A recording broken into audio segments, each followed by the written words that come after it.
Ai whakakapia ke i tā mātou hōtaka, ko tā mātou kaupapa whakanui i ngā kaiwaiata Māori.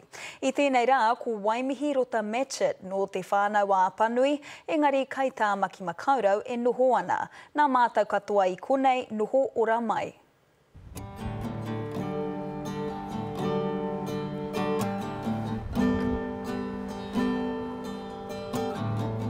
Ko taku waiata tū mai, e tito au tēnei waiata no Takakoro.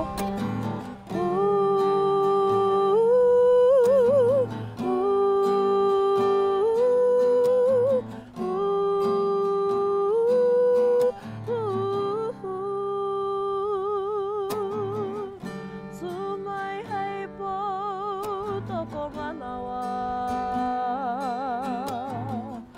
sumai hei puti puti. Katohia ora upua,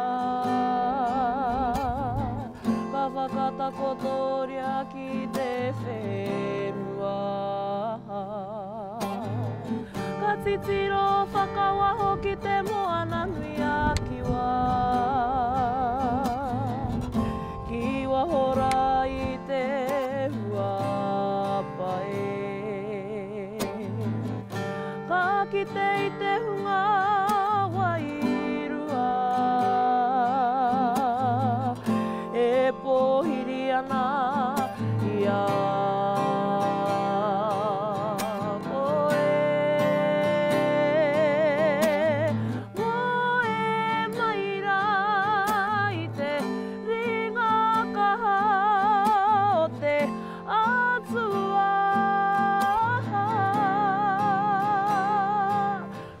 Te waimata ia i tino mamai au, mamai taku whānau kare.